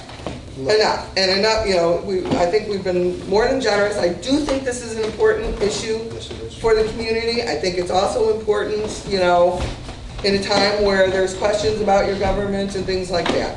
So, that was my motion. Do you feel clear about the motion, Clerk? Yeah, I can read it back. If you Okay. Please. Do you feel okay about the motion? If you would just read it back. then. Hold on a second. Of course, the computer is frozen. Oh, okay. Yeah, see, you know what? The motion, let's make sure. So you are talking about keeping the existing benefits, keeping all the stuff from the previous year. Because otherwise I might have to amend it, because we do have to talk I'm about. trying to. We have to identify, according to the state law, we have to identify everything. So I want to make sure that everything is included in here. I kid you not, the computer is frozen, so. Because we don't have Wi-Fi here. No, that's No. not it. Okay, so here's, I'm sorry. so you think I should just redo it? Reiterate. Okay, let me reiterate. Well, wait a minute, you have a motion in play, right? So do you want to take that motion out of play and start? Well, all we were going to do was repeat the motion. So if the motion has already been made and seconded, Vicki. I'm waiting to hear what that motion is, because I've forgotten, it's been. Okay, well, I was going to reiterate it for you, since we don't actually have the computer for her to go back and read her minutes. So what I had recommended was that we continue with the same format as was laid out in the previous term, which was the benefit, the mileage, the IMRF, the full and the part-time parameters, which was 1/4 for part-time salary, part-time supervisor, clerk, highway commissioner, and assessor, and no benefits if they were only part-time. Otherwise, if they're full-time, you keep the same, the IMRF, the health and dental, the mileage, and that is based upon board approval. The mileage was based upon board approval, which we don't even put in for. The vehicle, the only person that has the vehicle is the highway commissioner. Well, we Oh, said you we're found taking it? that out, right? It's sort of. I'm reading off of the sheet No, I'm that just was saying, the approved highway commissioner, previously. you said we're taking that out of this mix, right? Yes, I was just reading off of the sheet that I had recommended that we accept. And then I added the raise being CPI or 3%, whichever is less. And also the special consideration for trustees. Per each year. The CPI was per each year. No, it's frozen on. Okay, well, we do have it recorded. Yeah, I can rewind the tape if you'd like. I can. Well, I think this is important, I mean, in terms of knowing what the motion is. So, Yeah, I think it is. I think it's important to pay attention. Yeah, you're right. I can try to see if I can restart the machine, but it might lose the work. I don't know what's going on. All right, does anybody else have any disagreement with my recapitulation of the motion? Well, again, you said the highway commissioner. Are we including the highway commissioner in this No, motion or I not? said, I was reading off of the sheet. No, we amended the motion to carve the highway commissioner out, and we will address that next. So I'll take the highway commissioner's vehicle discussion out of, the discussion of the recapitulation. This might be a... Does anybody disagree with my recollection of the way I presented the motion? Okay, and we do have a second. So, I appreciate everybody's patience here. We're not really able to do too much technology here.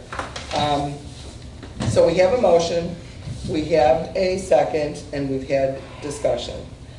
Will the clerk call the roll? Yes. Trustee Kalis. Yes. Trustee Fion. Yes. Trustee Boza. Absolutely not. Supervisor Myers. Yes. Motion carries. Now, how would you like to approach because we do still have to consider the highway commissioner's wages.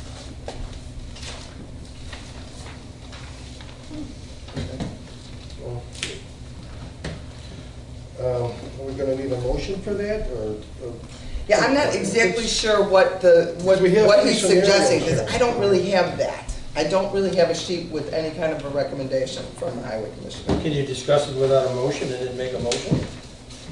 Well, you should- no, we should make a motion and then discuss the motion is the correct procedure. Well, then make the motion to make it 50%. I know that's not gonna happen, but you could always go down. You know what I mean? At least you got a motion and you can start discussing this. What you're gonna do is what you're gonna do. I'm sure it doesn't matter to the motion. So if you have a motion, at least we can I'll discuss make a it. motion to cut the salary by 50%. Do I hear a second? That's not even funny. It's like It's deja vu, Hey, 7.5 years. you asked for a motion, no one's saying anything, so Well, are you I'm are you throwing it serious out about there. that? 7.5 years. Am I serious? I am. I'm very serious about it. Glad you would I work was for serious free. about it earlier, I'm serious about it now. Good, How's that? good. Okay. So, Just make a motion to increase the commissioner's salary by 50%.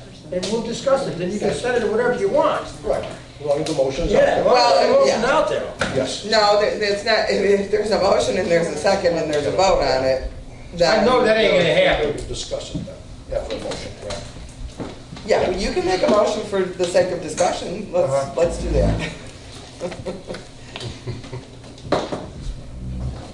Well, I'll make that motion to raise the commissioner's, road commissioner's salary by 50%, open for discussion. We have a motion, and for the sake of discussion, I don't agree with it, but for the sake of discussion, I will make a second. Okay, again, I kind of laid it out all for you, and I don't want to reiterate everything, other than I can add to this that it was 12 years ago when I was first elected to this position, and back then it paid $39,000. I know it wasn't much then, but I came in here thinking that, well, I was working in the private sector, I kind of had my own business. This is a part-time position, I can do it. I could not have been more wrong. I lost all the business that I had because I couldn't dedicate myself to it anymore, and I found myself here. I think the numbers I've laid out in front of you Which are numbers, valid. Mike? I don't have that. Do you have an extra? You know what, you can have mine if you want. Oh, you're talking about the numbers that other people are making? No, yes. Yes. Oh, I thought you had a recommendation. I thought, Oh, and that no. recommendation is on there too as well. Yes. It's like the third sheet. I Oh, only no, have no, two here, sheets.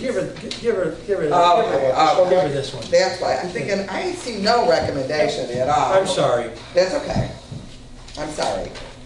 Well, just a quick question, if I might. Well, let me just finish my thought, and then Sorry, I'm sorry. you could say, and I understand that part of my incentive here, part of my process of putting these numbers together was based on the dedication that I have for the road district. And I understand that the next person may not have that dedication.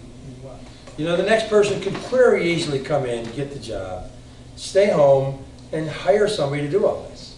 That can happen. And I just want to be fair, honest, and open about it.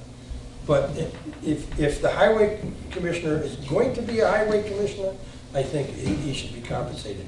It is, again, a tremendous amount of responsibility. And it's not something you can do lightly. It's not something that would ever be, other than dedicated. You can't run this department without being dedicated to it. There's a lot of authority with the road district commissioner. A state statute gives the road commissioner a lot of authority. And I've always said with that authority comes a lot of responsibility. You have to understand that the road district commissioner also answers to 3 boards. The road district commissioner has an intergovernmental agreement and answers to the village board. Obviously, it answers to this board here, the town board. And it also, in an order of fairness, we entered into an intergovernmental agreement with the city of Lockport, because there are many Lockport residents that are paying taxes into this. In an effort to make it fair, we actually take some funds out of the road district and put it into the Lockport repaving program. To be used in Homer Township. To be used in the Homer Township portion of Lockport. So you're working with 3 boards. It's just a tremendous amount of responsibility. So here are the numbers. And although 50% sounds like a ridiculous amount, you can do whatever you want. It's your decision. This is what I think the job paid. But even at 50%, this job will still be substantially paid less than most road district commissioners in northeastern Illinois. By far. By far. So, and I can be, I want to tell the board right now, I'm not expecting nothing. What you do is what you do. You know? And you pay half the salary, correct? Yeah, and half this salary comes out of the road district budget. Yeah, so it's really no extra money. Yes. I mean, literally coming out of the township money, because you're basically going to absorb. And one of the things I would consider doing is I would consider saying, look, if you're going to give this much money up front, what you could do is eliminate the health benefit.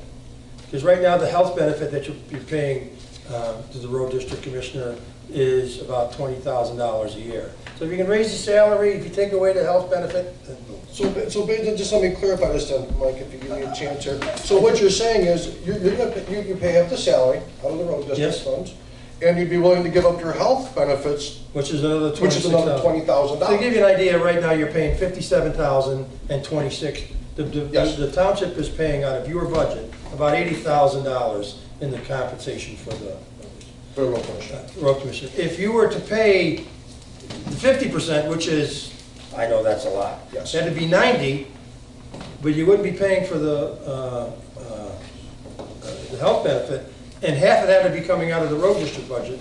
So it actually, you'd be paying $30,000 less than you're paying right now out of your budget. Okay. That's why I want to take And $1 million of the money that goes into the road district budget comes from the village of Homer Glen. They give us $1.6 million a year out of our tax levy back. So it'd be like they would be compensating, paying into the commissioner's salary as well. Because I know that's an argument most people have. You know, you do so much for Homer Glen. Maybe Homer Glen should be paying that. The problem I have for whoever gets this job next, that if Homer Glen were to pay the salary of the road district commissioner, then they would therefore feel that they would have some, for lack of a better word, control over the decisions the road commissioner makes. And I don't think that would be fair to whoever got this job. It's difficult enough. Well, I think the confusion always comes that not all of our residents are Homer Glen residents. So some of our residents are in, rural unincorporated, and some of our residents are in New Lenox, but Homer Township, or Lockport and Homer Township too.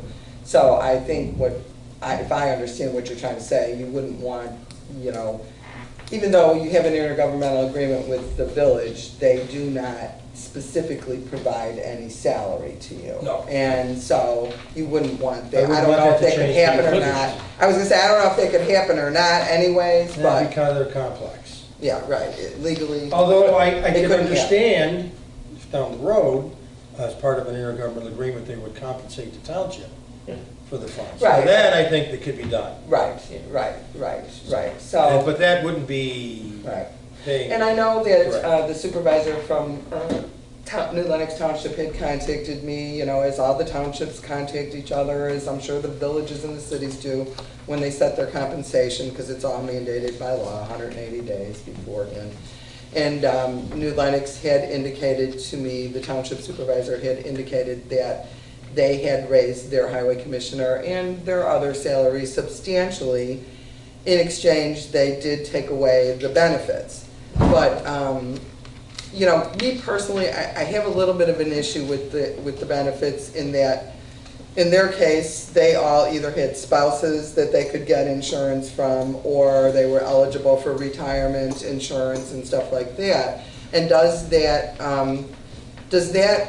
open the position for somebody that doesn't, that this would be their full-time employment, and they're maybe younger and they need the benefits and stuff. Maybe they don't have, maybe they're not even married, things like that. So I kind of hate to do that in exchange, and in my mind, so they've gotten more money, their expense for insurance hasn't gone up anyways, because they're with their spouses or they're eligible for Social Security. So I don't know what that accomplishes other than to pay more money again, So Mike, I want to say, and I have worked with you for 2 of the terms that you've been highway commissioner. I agree with you 100%. I've seen you, we've both seen each other in snowstorms and, crossing each other in all hours of the day and night. You're a hard worker, you work very hard. For the most part, I've only heard respectful things from the men that work for you. But I have to say, I think everybody puts forth a good effort. It's a lot to run for office to try and serve your community. You put your family to a lot of public, display, your personal information. That being said, again, I don't think that the position is a personal position. I think it is a public service, and I think it shouldn't expect to make top dollar. I think anybody, I'm considered the CEO and the treasurer of this organization. How many CEOs do you know that make, 47,000 or whatever it is, It's not meant to reflect, I don't feel. This is my personal opinion. I don't feel it's meant to reflect your actual worth in your job. I think it's a way to make a living while being able to provide these services to your community. I think if we just were going to hire everybody, I don't think we'd have elections, and I think we could hire as many employees at however many rates, and they are making. A village manager is making over $100,000, because that's what he's worth in the market. People when they run for elected office, it is an honor and a privilege, and so you're not expecting to make top dollar. But, in the same respect, you're not expecting to bankrupt your family either. So, that being said, I think that a raise is in order, but I personally just can't go with the 50%, Mike, I'm sorry. Well, I wouldn't expect anybody would. I Threw it out there. it'd be nice. But I didn't think that was going to happen. But at the same time, I had to put something out there. Sure. And I had to compare it to something. You know Does what I'm saying? anybody else wish to speak on the matter? Go ahead, Tom. I want to just play devil's advocate here. If for some reason we didn't win, and I don't want to sound conceited, but when I say we, whoever wins, how would that affect their employment? I mean, if we take his insurance away, now is the next guy in line, does he have to live with that? Yes. Oh, yeah. This is binding for the next 4 years, Okay. regardless. Mhm. Yes. Whatever decision is made now is for the whole full term. So it Could couldn't you, be- could you make the insurance an option for you? No. No. The courts, No, I understand. That was fine. That works. Where's your name on this report, Mike? That one there? Yeah. I have no idea. That was put forth by the Herald, the Herald newspaper. Daily Herald? The Daily Herald put that in. I just took that off the internet. Okay. And by the way, It's recent though? It's no, That's 2011, I'm sure they're all higher than that. Oh, I'm sure. Okay. Substantial, you know, I mean, but that 2011, I thought that was fair. Oh, the other one I got, the other one about the Will County, I got that off a site that's a watchdog site that supposedly had everybody's salary, and at the time it had mine accurately, so I'm assuming the other ones for Will County are accurate as well. That's where I got that. Anybody else? Anybody else have any What year were comments? you elected? 05. There's only 2 from Will County on that, if you look at that. Most You of got that. Wheatland and you got DuPage. Yes, that's the only 2, and those are townships that are, the Will County townships that are the northernmost and probably fall within where the Herald publishes their paper. I'm guessing that's what it is, because that's like Naperville area. Do you know why Homer's not in this 50? I have no idea. No, and, I mean, we all can come up with all these, comparisons to other places and whatever. I can't speak for any other place. I can only speak for, what we're trying to do here in Homer Township. So if there is no further On that one. questions, then I would ask the clerk to call the roll on the original motion. Does anybody need that motion restated? Well, are we sticking to the 50% then? The You wanna motion discuss was- Could you repeat the motion? The motion is to raise the salary of the You highway cannot commissioner amend by that? 50% for Wait. discussion. Second, for sake of discussion only by Supervisor Myers.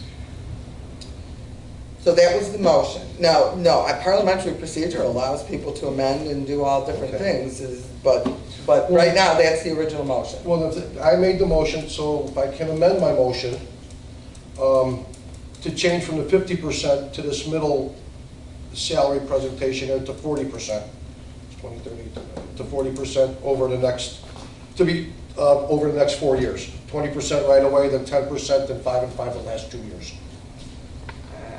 I would have to see that would have to be reiterated. Okay, sorry. Okay.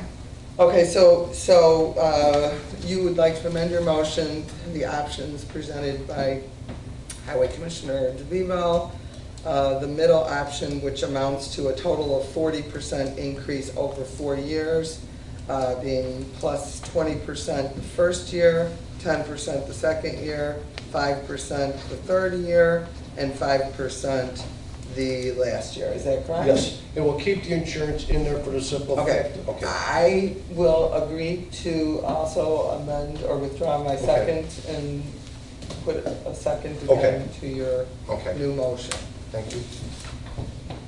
Now, is there discussion on this next motion or And then amended motion? What about the insurance? So everything else is going to remain the same, is that correct?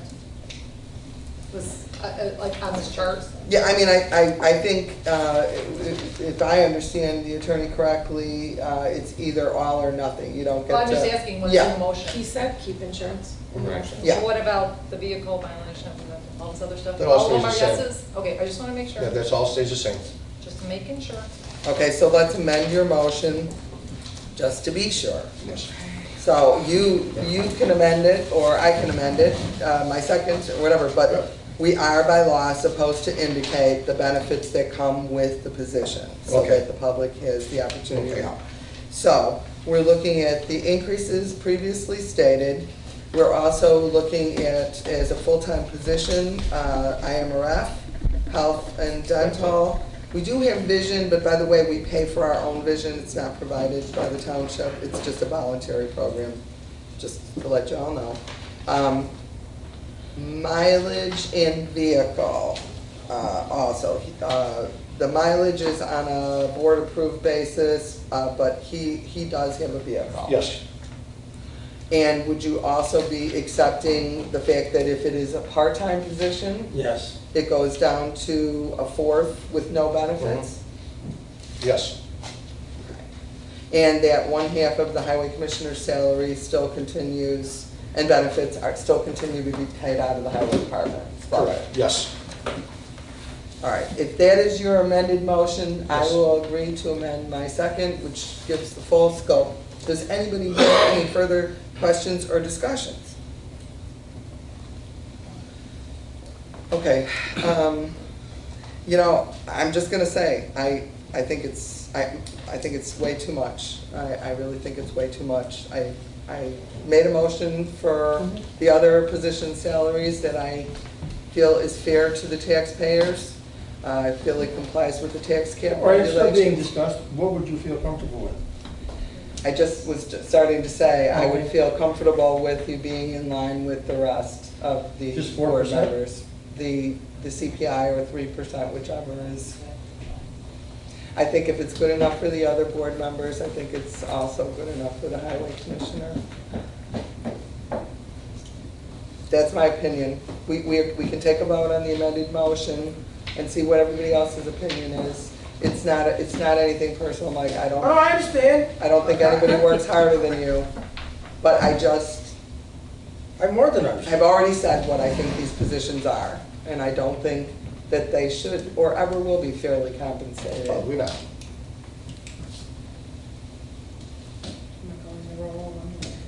And if there's no further discussion, I think it is time to call the roll on the motion. Trustee Fian, No. Trustee Bozen, No. Supervisor Myers, No. Trustee Kalis. Yes. Okay, then I would like to make a motion regarding the highway commissioner's pay increase.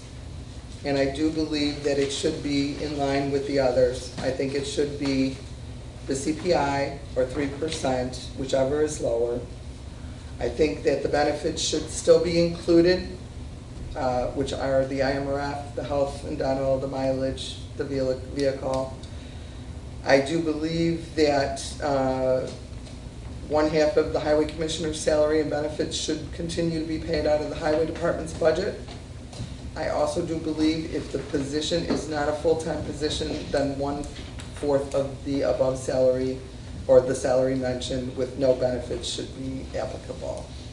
And that is my motion. And 3% And- is for each year. Or, you know, The 3% or the CPI, I think I started out with that, the 3% or the CPI for each year is previously presented. I'll second. Okay, we have a motion and we have a second. Do we have any further discussion?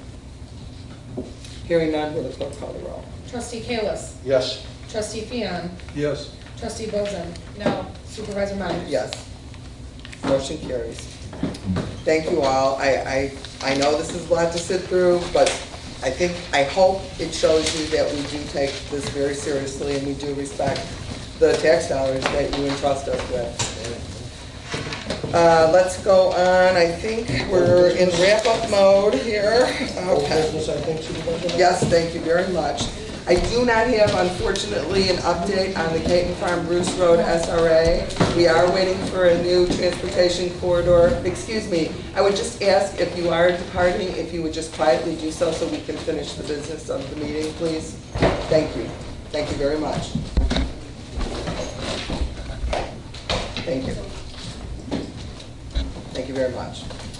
Okay, again, is my understanding concerning the Transportation Corridor Committee, there was supposed to be another one meeting called after we met with IDOT.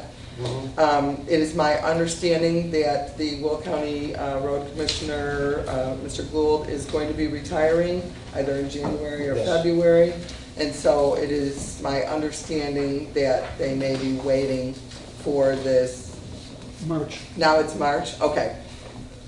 Whatever it is, they're waiting to call the next meeting. I do believe the city of Lockport, we've been working with the city of Lockport and Lockport Township and the village of Homer Glen on this, since it involves all of our residents, actually, and also the village and townships of New Lenox as well. And we've taken this very seriously. We had very good results at IDOT when we met with them. They really did give us a lot of information as to why it is possible to use the interchange, an interchange on Bruce Road and not actually segment and come through the community and cause a 5-way stop at 159th Street, some things like that. So there are other possibilities. Again, we do need to have the Transportation Corridor Committee meeting be reconvened. And I know the city of Lockport has taken the lead on this and have done a very good job of it. And so I know that they have been inquiring and pushing. So that's all that I do have to report. I do have to ask you, do we have an update I can under give you an update. executive We don't session? need to go into Okay. executive session, and that's simply that this time is to with regard litigation. to the conservation easement. A neighbor, as you know, building new construction, has apparently constructed a patio, a rather elaborate patio that encroaches upon the easement. I wrote him a letter. I received a call from his counsel last week, explained our position on it. He said he would discuss and get back to me. Haven't heard back from him yet, so that's the Okay. extent of it. Okay. All right, that being said, that is all the agenda items that I have, so I would entertain a motion for... I'd like to make a motion to adjourn. I have a motion, and do we have a second? I'll second. We have a motion and a second. All those in favor of adjourning at 9:30 precisely, signify by saying aye. Hi. Opposed? Hearing none, we are officially adjourned.